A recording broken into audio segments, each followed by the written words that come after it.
What up, y'all? You tuned in to the 52 Scott Podcast, and welcome to this edition of Black Friday. I'm your host, Slash, and with me I got Comedian 96, K-Money, and Freddie G. Together, we the Mind of Men. Don't forget to like and subscribe, plus follow us on Twitter, 52 Scott Podcast, on Instagram and Facebook, the 52 Scott Podcast. All right, and welcome back to another Black Friday. Got another great topic for you today. We're going to talk about the diversity in Black America. Of course, we know that there are several different types of Black Americans that lives in a community. You have the educated Black American, you have the lazy Black American, you have the sports Black American, you have the rapper Black American, you have the youth American. I mean, you have so many differences or diversities in Black America.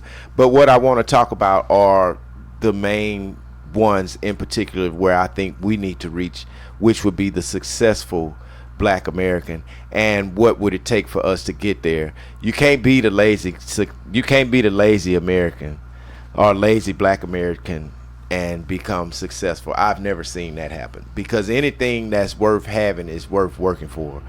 That's one of the things we got to realize. If we're going to get to a certain place, we can't be lazy and do it. Now, it's a lot of lazy people out here, and when I mean lazy, it could be the person that stand on the corner and beg for money. Of course, that's poverty, but it can also be the person that works a fast food job at a certain age and just said, you know what, this is all I'm good at.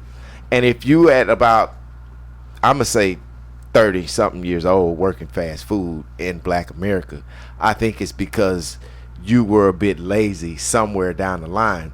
Now, unless you've been incarcerated for a certain amount of time and you've came out of jail and you went and got a job at a fast food restaurant, I respect that, because what you did was you put your pride aside and said, you know what, I'm not going to worry about what my peers say or what my peers think about me or how much money I'm making. I'm just going to do what I need to do to take care of myself, which makes you a responsible American at that point in time.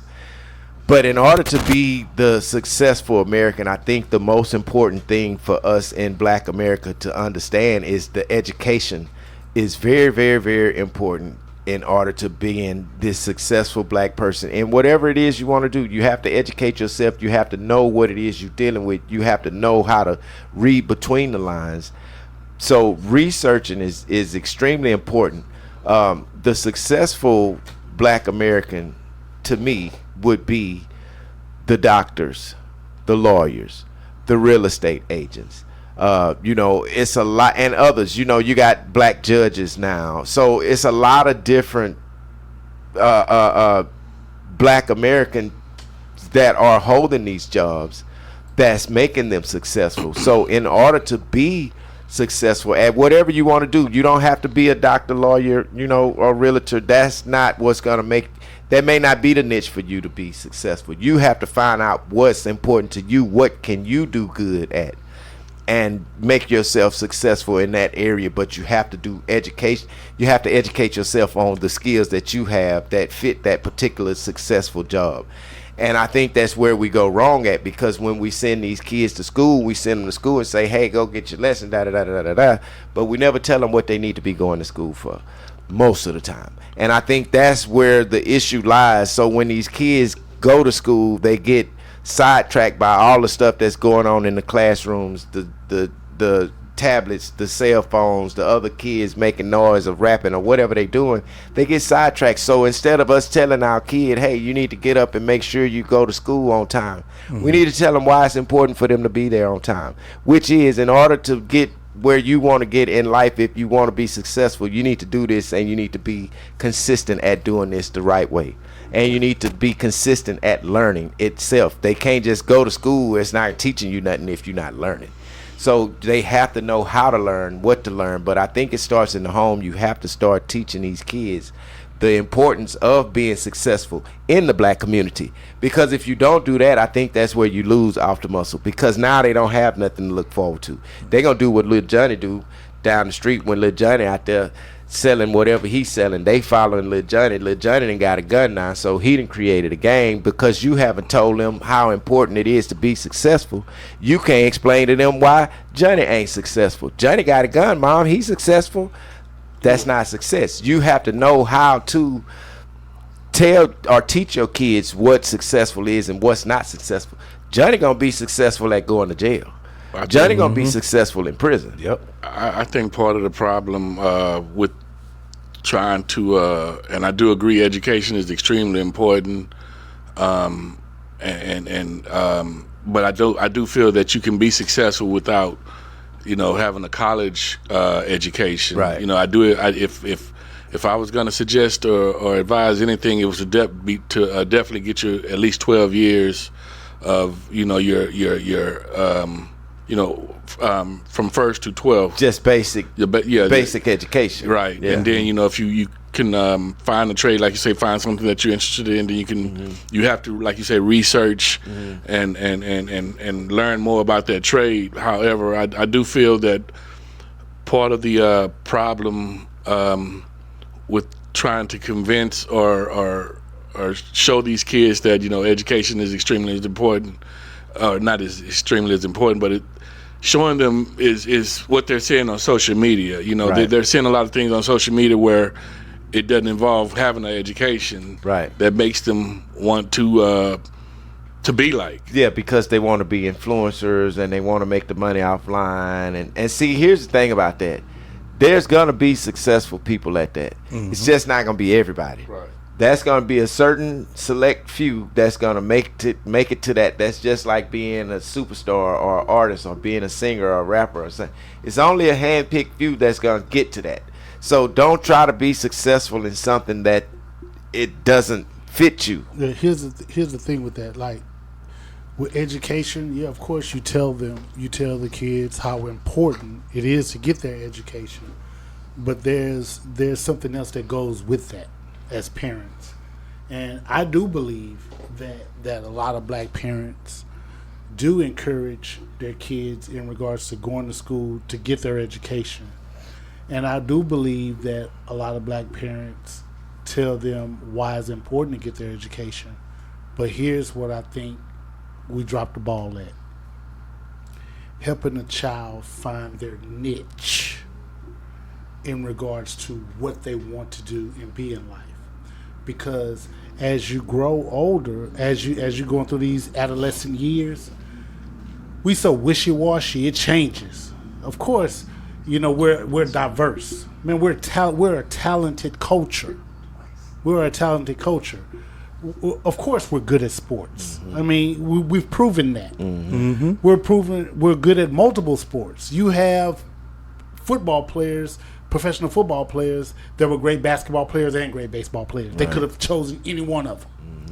So, of course, sports is there. Of course, we're talented at rapping. A lot of us are talented. A lot of those in our community are good rappers. But yeah, I know few are called, many are chosen. But I think that black parents need to help their child find their niche in addition to telling them why it's important to get their education. Because, believe it or not, man, your child may be that one who you just never know who is good at being an influencer on social media. Your child may very well could be that one. But it'll be up to that parent to kind of pour into that child to help them navigate that. Yeah, and I think another thing is always that exception to the rule. That one exception that all people love to use for an example to say this person didn't finish high school or this person didn't finish. Take for example D.L. Hughley. He didn't. I think he got his GED. He dropped out of high school, got his GED.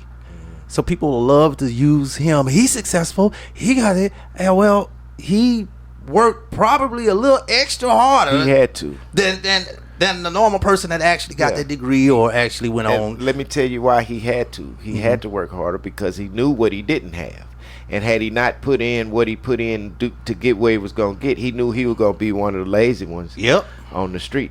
So his mind was in the right place. Whether or not his parents made him focus in the air, I doubt it, because they probably didn't want him to drop out of school. Exactly. So they had nothing to do with the influence on him being who he is. Correct. So everybody's situation is going to be different.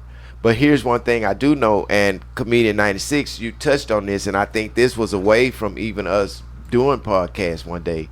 There is about 48.3 million people that identify as black and African Americans, right? And you said that about 1 point something of the young adult females were on, what's the name? OnlyFans. OF. What happened with that 1 point something million? That's lazy. That's lazy. See, there's that lazy again, because nobody told them, hey, educate yourself on doing something that's gonna be meaningful. Yeah, and that's another thing. That quick money that hinders people. They settle for quick that money, and I think they do that because they want it right now. Yeah, and success doesn't happen overnight, so the money don't come overnight either. So they do what's easiest for them, which is not the best thing for them.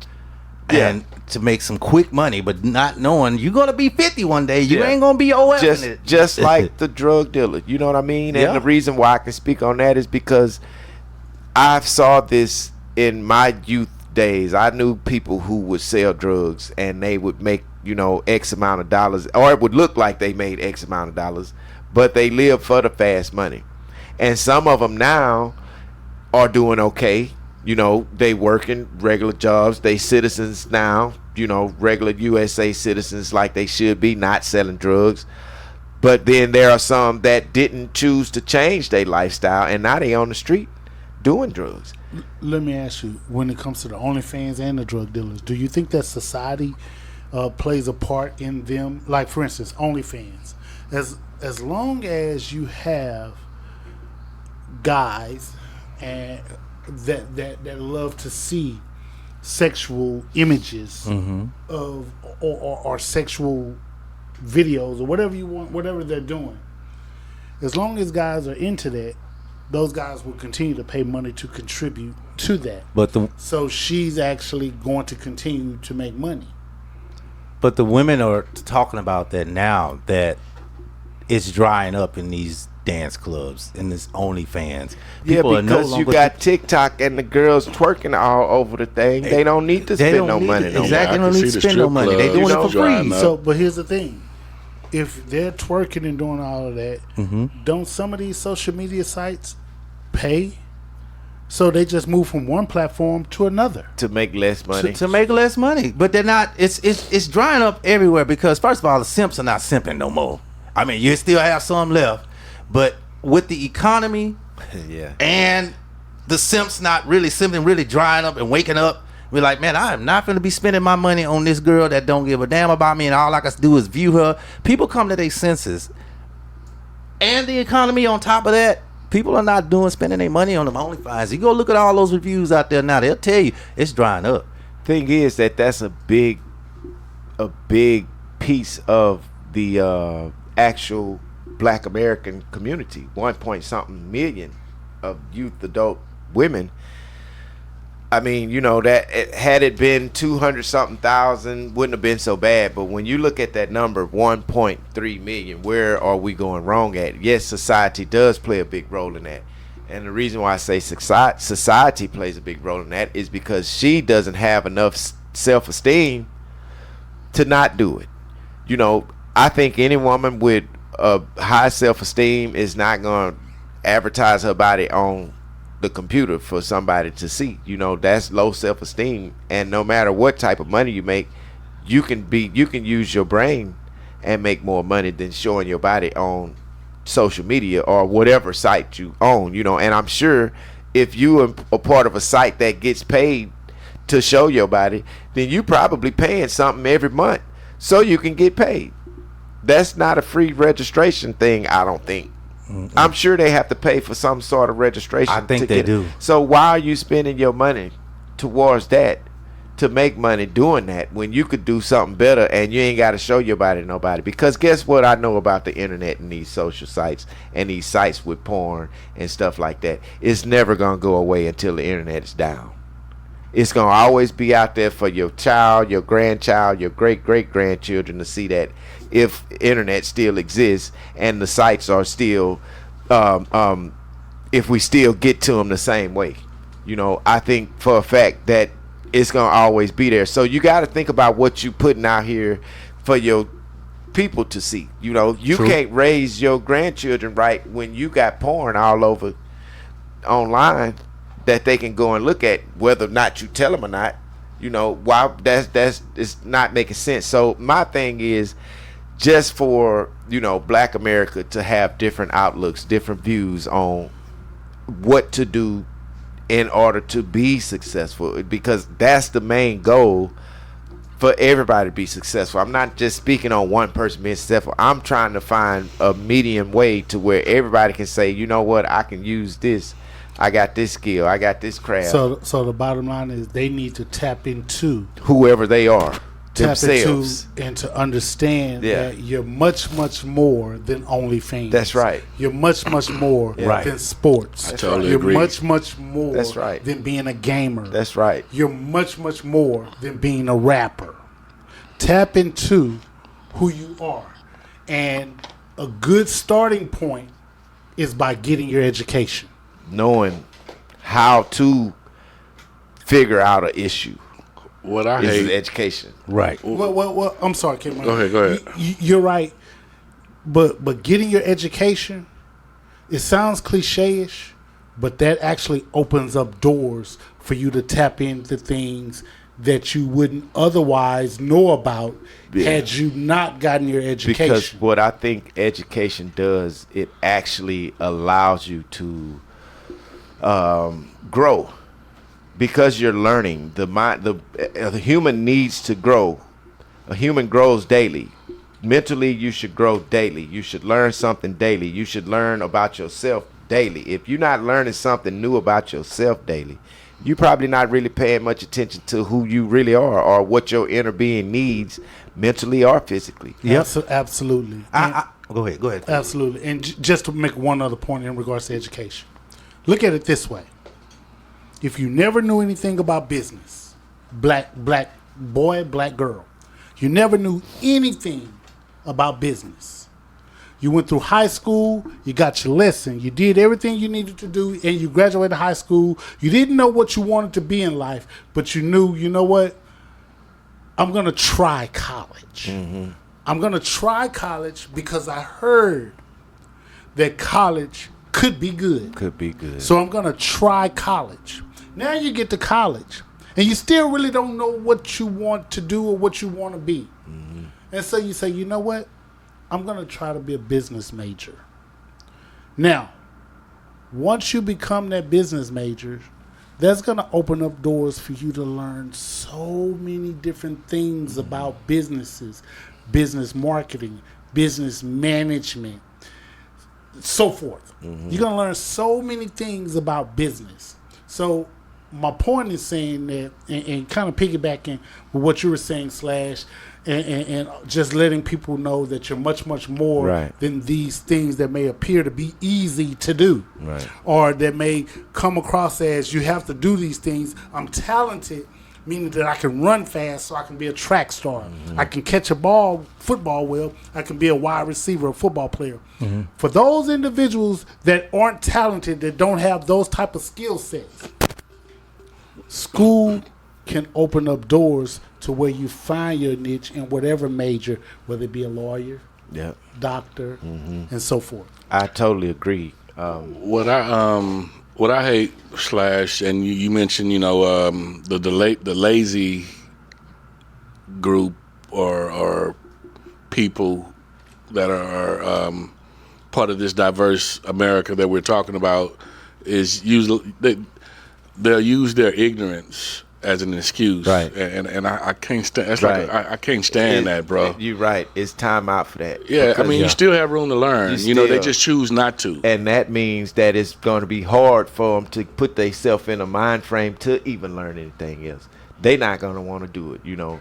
So the thing about a diverse Black America or Black American is you can be diverse just within yourself, not just the community. And if you can be diverse just within yourself and try different things that work or educate yourself on different things that can work, it would make you a much better person. And it would also give you I guess, a sense, it depending on what type of person you are, personality wise, would give you the option to be able to help somebody else. And that's what our community is lacking, which is why I wanted to talk about the diversity, because we need to educate each other, help each other, and I guess, teach each other or show each other when something is not being done right. We just don't do that as a community.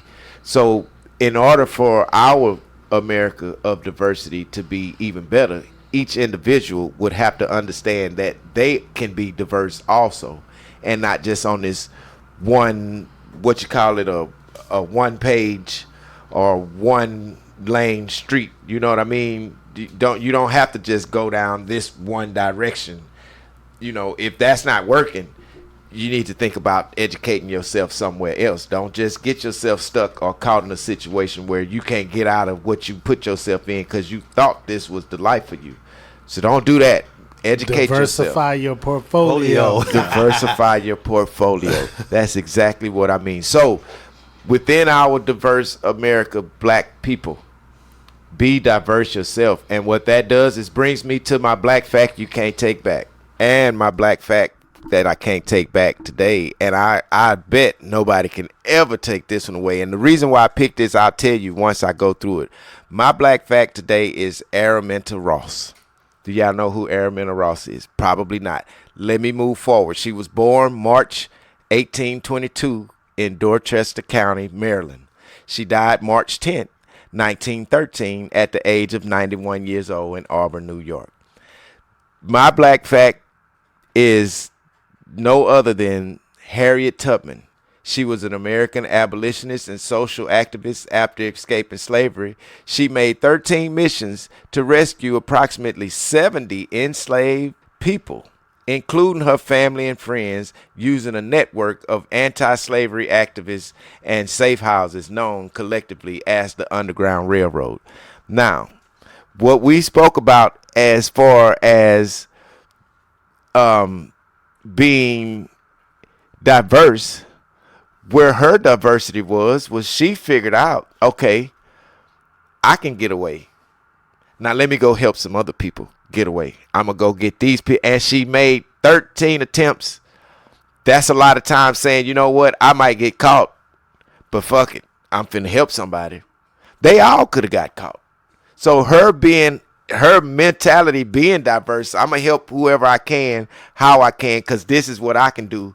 Let me better whatever's going on. But it was a good thing that she did that, because it showed other people you don't have to be doing what these people got you doing. Get away from this shit. So Harriet Tubman and or the Ross family, because that's her last name, I just want to give a shout out to y'all. And I know y'all standing strong right now, because that woman had a whole lot on her mind.